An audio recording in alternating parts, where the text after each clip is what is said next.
Reporting live from Hyper Clubhouse in Atlanta for Comedy Hype News, I'm Symphony Thompson. As the auction for Dame Dash's one-third stake in Rockefeller Records approaches, speculation on who will be the new owner continues. Now, of course, whoever ends up with the 33% stake will share ownership with Big and Jay-Z until the rights revert back to Jay-Z in 2031. The Breakfast Club would comment on the situation with co-host DJ Envy and Charlamagne, warning those who want to be their own boss to always pay their taxes and use this opportunity to learn and not laugh. Today we have our very own Comedy Hype analysts, Lav Love and Steve Brown on the show to talk all about it. But before we get started, I must mention the upcoming Greenfest Festival thrown by the HBCU Green Fund. Greenfest will have music, food, spoken word, comedy, and activities for all ages on Saturday, September the 7th at Truly Living Well Farm in Atlanta. Please visit the Instagram page of the HBCU Green Fund for more information. Now let's take a look at this clip. So now Billboard has done a story where they basically are saying a lot of the majority of the money from, not even majority, all of the money from the auction first will go to money that is owed by Dame Dash to several different entities. There is $8.7 million in unpaid taxes, $832,000 that he owes to a guy named Josh Weber. That's the guy that he was going back and forth with in court over the Dear Frank movie. $145,000 in unpaid child support between two women that he has kids with, Rachel Roy being one of them. And basically what is going to happen is at some point, once the auction and everything is done, child support is going to come in and take their money first because over the IRS. Yes, since Dame Dash owes a total of $145,096 in unpaid child support. Lord, yes. So then after that, the money's going to filter to everybody else. And again, they're saying like he could receive money from whatever is left. I don't know what's going to be left. I guess it all depends on what the auction goes for. I broke it down here in like between child support, the IRS, the money he owes to the Josh Weber guy, and there's two different balances for the Weber guy. So the money for Dear Frank, but then he also owes him an additional $155,000 for unpaid like photographer, a woman named Monique. And how much for the IRS again? The IRS is $8.7 million in unpaid taxes. These are the things that they don't tell you, or maybe we don't talk about enough when we have conversations about being an entrepreneur and being your own boss. Because when you're your own boss, you have to be on top of all these things. A lot of these folks will be bragging about being their own boss and making their own money via all of these new platforms like podcasts, YouTube. You got to pay your taxes. You got to get an accountant. You got to get a team and make sure that you do what you're supposed to do with your money. Tell everybody all the time, don't laugh, learn. Like that's right. It can happen to any one of us at any given time for not knowing the possible knowledge. Owing that much money is a stressor. It's difficult, and you got these Patreon subscribers or these other subscriptions that you're doing, and you got people paying every month, and you're making a lot of money. But are you paying your taxes? Are you on top of your taxes? Now, obviously, when this news first broke, we kind of had the conversation here on the show. So, Lav, I'm going to come to you first. You know, after hearing those numbers, you know, what's your reaction? Are you surprised about the unpaid taxes, the amount of it? Yeah, because one, he ain't the first celebrity or rich person to owe taxes. So I'm not shocked on that. I think with Dame, it's kind of hard to not cheer for Dame's downfall with somebody who's that brash and like he got it all figured out, and you know I'm a boss, and y'all understand I'm making these moves, and the reason why you ain't nothing is because you ain't doing what I'm doing. Well, doing what you doing got you owing the IRS almost $9 million. So is your way really the way? So I'm not surprised, but it's kind of hard not to say, I told you so, my friend. I told you so. I told you so, my friend. Steve, what are your thoughts? What are your reactions? Are you surprised? First off, just hearing this report, Dame owe every damn body. As a matter of fact, let me check my Palm Pilot, see if he owe me. No. First of all, if you still got a Palm Pilot, he don't owe you. Stay out my business. He don't owe you. If you still got a Palm Pilot, he don't owe you. Stay out my business. Anyway, listen. This still a 94. This is a lesson learned. Like all of these rappers and other people are talking about how big of a boss they are, but they're not telling you what bosses are really supposed to do. Yeah. And that is be responsible and pay your taxes and your child support. And I'm kind of surprised that he's still walking around freely on that much in child support, because I know guys that have gone to jail for being behind hundreds of bucks. So that's crazy to me too. So it seems like he's just been irresponsible all the way around, and then it's caught up with him. Yeah, and I think in 2019 he did go to jail for it. But yeah, I'm surprised. Like from 2019 till today, that's still a lot of money for child support. It's over $145,000 in unpaid child support. I'm sure child support got it on their Palm Pilot. Yeah. I don't think. Well, who is he paying? He ain't paid the IRS. He ain't paid the dude he did the movie with. He ain't paying baby mamas. Who he paying? He ain't paid no attention to his funding or nothing. Yeah, nobody owes. It's like he ain't paid nobody. Obviously, he ain't looking at his Palm Pilot. Yeah, and Steve, I'll bring it to you because you heard Charlamagne mention about we don't talk enough about the responsibility that comes. You get people that get all this money, and within our community is where I want to stay and where I'm talking to. You get people that get the money, but they don't have the education that comes with it. What are your thoughts around that? Because that's a big conversation. Exactly, especially with our athletes now with the NIL deals. A lot of people are not teaching financial literacy. They're not letting them know that, hey, you're getting all this money, but you're gonna have to pay it back. And a lot of these kids are getting in binds already early in their little NIL deal because they're messing up the money and they've forgotten or they haven't been told that you're going to have to pay taxes on it. So to me, it's a lesson learned that no matter who you are, what you do, as far as you being a business owner, you're still going to have to take care of the business of taking care of the IRS. That's just what it is. Yeah. So. Lab, let me come to you. Same question. Being a boss, that's the thing. That's the thing right now. You hit on social media. It's not just Dame, but everybody being a boss. What are your thoughts around it? Yeah, there's nothing wrong with wanting to be a boss at all. I'm a but boss. I don't like the fact that they push being a boss on these kids because they make it seem like it's this fantasy land. Like you get your own company and you sit on the beach while the company runs every day. That ain't how owning a company work.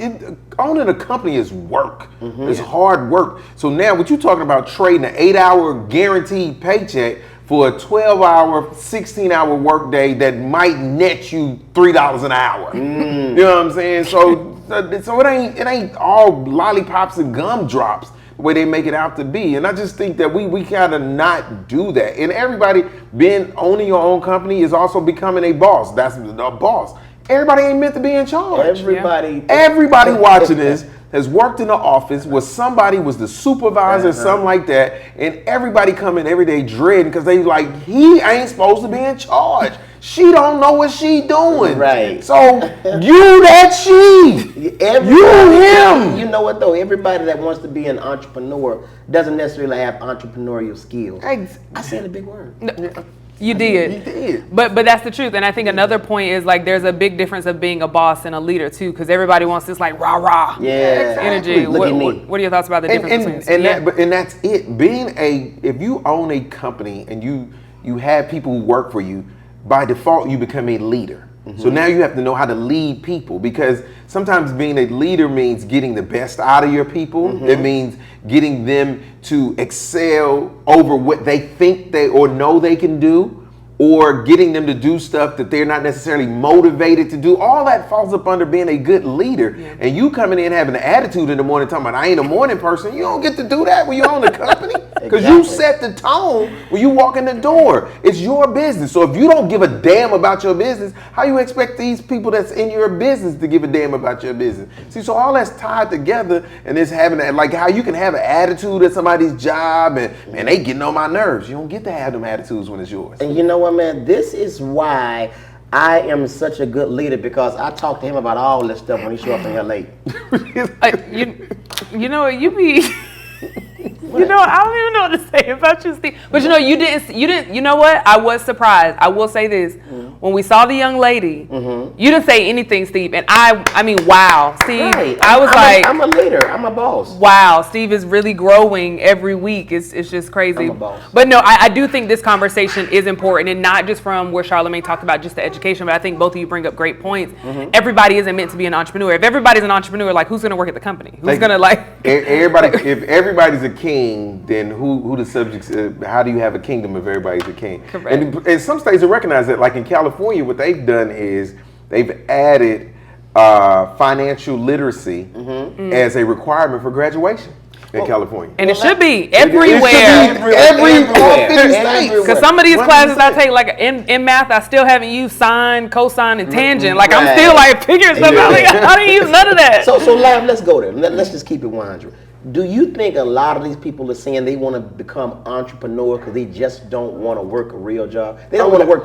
I think it's an excuse for being lazy in a sense. I'm gonna do my own thing and this and that, but you're really not doing the work. You're just saying some stuff and not putting in work, but because you don't want to go to a regular 9 to 5. The two things: one, they think it's easier. They think it's easier. They think it's an easier road. Then the second thing is, people like, I don't want nobody telling me what to do. I ain't send nobody jobs, somebody telling me what to do all day. I don't care what you do. There's always going to be somebody telling you what to do. But Lad, you know what the thing is? Always. But you know what, another thing, I fault social media. Social media is making it seem like you can be a boss, you can do all this on your own, and you don't have to really put the work in. And a lot of people on social media are bragging about being the boss, but they never tell you the work that you actually have to put in. Or they ain't bosses for real. That's the big thing about social media. You can be anybody you want to be. Yeah, this is a fantasy. Social media is fantasy. That's like saying I want to star in a Disney cartoon. It's the same thing.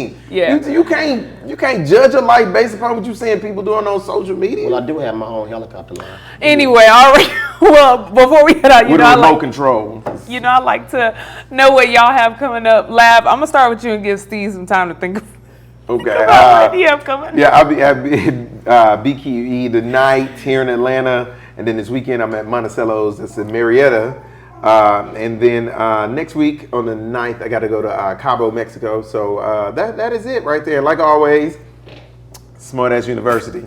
I don't have a shirt on today, but that's okay because I have the tumbler. We have tumblers, coffee cups, shirts, hoodies, backpacks, sneakers, lip gloss, and we in development. We working on feminine hygiene products. That's not boss-like at all. You gonna have somebody that can help people do their taxes? And you gonna have we do that too. We don't do everything right there. We're not service oriented. We product oriented. Correct. We got it right there. Something to help motivate you. Hey, do your taxes. There it is right there. Comedian Lab Love, LAVLUV. Every week, Steve, he adds something to the list. So I'll just be waiting to see like what it's gonna be. Steve, it's not boss-like at all. Listen, listen. After you get done watching Comedy Hype, look up in the air. You're gonna hear me flying over my new helicopter line. Also, check me out. I will be Thursday. I'll be in Dania Beach, Florida, at the Dania Beach Improv. Also, check out the wonderful podcast. Yeah, we talk about this podcast, and check me out right here on Comedy Hype News, Being the Boss. Okay, so before we get out of here, y'all know I've been talking a lot about the HBCU Green Fund Fest and the importance of voting. I mean, we've been having that topic here on the show as well, but we actually have the managing director, LA, joining us to talk all about voting and the importance. First and foremost, LA, how are you? And thank you so much for joining us. Thank you for having me. I'm doing well. Enjoying my time in DC before heading down to Atlanta for Greenfest. It's gonna be crazy. We got big ticket coming through, so it's a lot of energy. Absolutely. Anytime I go anywhere, big tickers there, I know it's going to be a lot of energy. So I'm super excited for this. Now, look, voting is a big topic, right? We know that. And specifically on the show, we've been talking about the importance of knowing the facts over feelings, because a lot of people are talking about their feelings, but I really want to focus on the facts. So first thing I want to ask you, what do eligible voters need to do immediately to make sure that they can vote in the upcoming election? So the first thing you need to do is make sure you're prepared. And that varies state to state. So if you're in Georgia specifically, the rules are very different than if you're in California or DC like I am right now. So the first thing I would recommend is going to iwillvote.com. And the first thing you'll start with is going to ask you to pick your state. Once you do that, it's really going to help you narrow down what the options available are. It'll let you do your voter registration application. If you can do it online, it'll send you to the right systems right then and there. If not, it'll allow you to check to see if you're registered to vote. And that's usually step one for me. One, check and confirm that you're registered. If you think that you're not, checking will give you a yes or no answer, but then you can take that next step and actually register to vote. So confirm your voter registration, confirm, hey, if you've updated anything, your address, any critical details like your last name, if you've gotten married, things like that, you need to make sure that they're accurate and reflecting exactly who you are across all systems. A lot of times folks run into issues with checks and balances of, oh, my maiden name is Barry, but my new name is Nichols, and now you can't vote and you're frustrated. So really just check all of that ahead of time time and be very, very aware of deadlines. Some states have firm deadlines that are before the election. Other states are really flexible and they'll let you register up to the day of. So really just get yourself informed and then make sure that you're registered and prepared to vote. Absolutely. Thank you so much for that. And I think that's good for, like you say, anybody here and surrounding areas to look into that. Now, second question I have for you. The Comedy Hype Studios are literally like blocks away from Atlanta University Center campuses. So there are going to be a lot of students that are voting by mail. However, people have been hearing that the mail-in voting is not secure. So can you help me clear that up? Is mail-in voting still an option? Yes, for most places, the overwhelming majority of places, mail-in voting is an option. That again varies by state, right? Some states have very firm rules. Usually the very consistent one is there is a deadline for when your ballot has to be mailed and received in order for it to count. Obviously, if they get your ballot a month after the election, there's only so much they can do with that. So be very aware of what the timeline requirements are in terms of when your ballot needs to be postmarked and sent off, and where your ballot needs to be sent to. And then also the eligibility around absentee or mail-in voting for those who are voting either from campus and kind of want to know about that. Again, iwillvote.com. They'll give you all of that information as to exactly what the steps you need to take are to vote using a mail-in ballot. You have a bunch of different ways you can ship it. If you don't feel comfortable with a particular provider, you can use any shipping provider, but you just need to use the correct address to send your ballot into. So it's really just about, like I said the first time, being informed, making sure you're taking the right steps. Yes, your vote will count. Yes, you can vote by mail. Just make sure that you're informed and prepared. Be thorough. Make sure you keep your information up to date and track your packages when you're sending that ballot in so that you have the confidence that, hey, I've done all that I could. I see my ballot in and I know that it got there.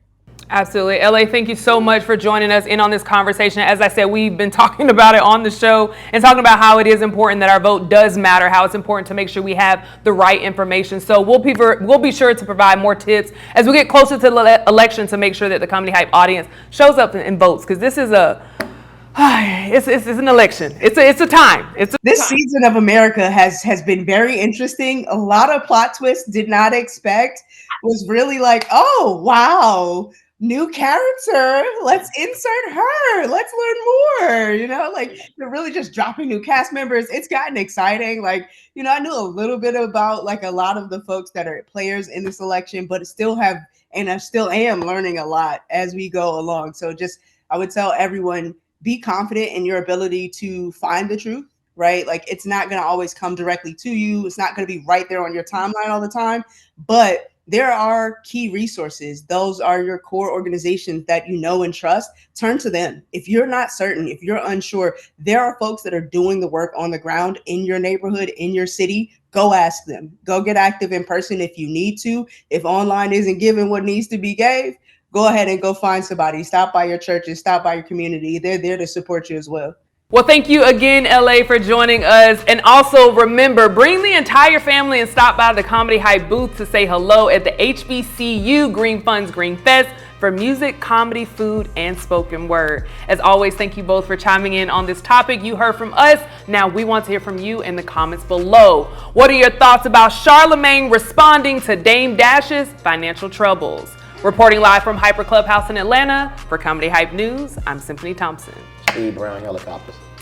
You ain't got no helicopter. Oh. Did y'all enjoy that? We got so much more for you at hypersclub.com. Our exclusive interviews and backstage content gives you the chance to feel a part of the club. Come on and join.